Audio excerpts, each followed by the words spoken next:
Hi, and welcome to part 2 of 100 commission-free ETFs available on Ameritrade.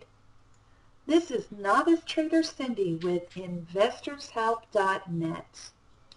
If you are jumping into this video first, I'd suggest that you might want to consider getting out and going back and picking up on video number 1 of this series, so that you know everything that I've already explained about the commission-free ETFs and how to use the information available on Ameritrade when looking at these free ETFs.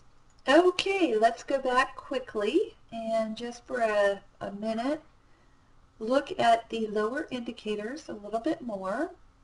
As you can see, I've got 2 on here right now. If I would like to add another one, I simply click on the arrow, come down to what I want, which is MACD, add that, and when you go back down, you will have that indicator below your chart.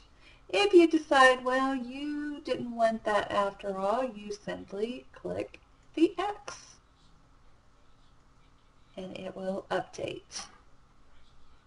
One of the great features about the Ameritrade website is it gives you the ability to save up to 10 chart settings.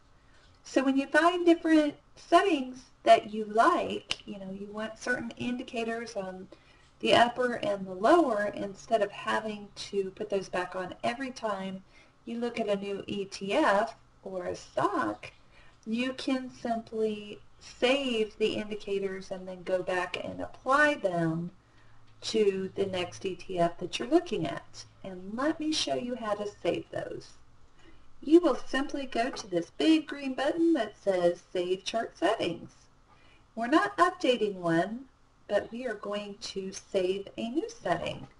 So I will save this as Cindy's default and click Save.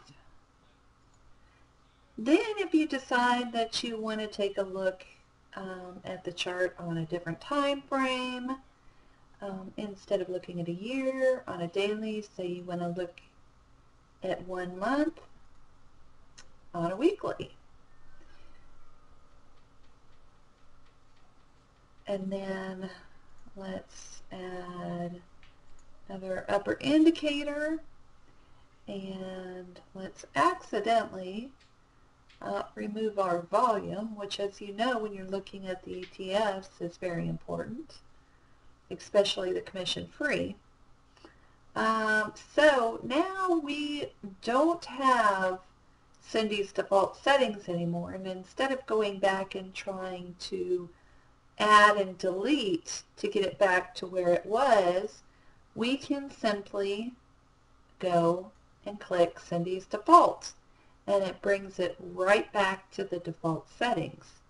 Ameritrade does a great job of making it as simple as possible and very user-friendly.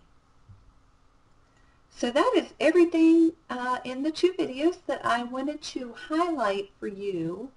And again, remember, the most important thing when choosing a commission-free ETF is that it must be held for a minimum of 30 days.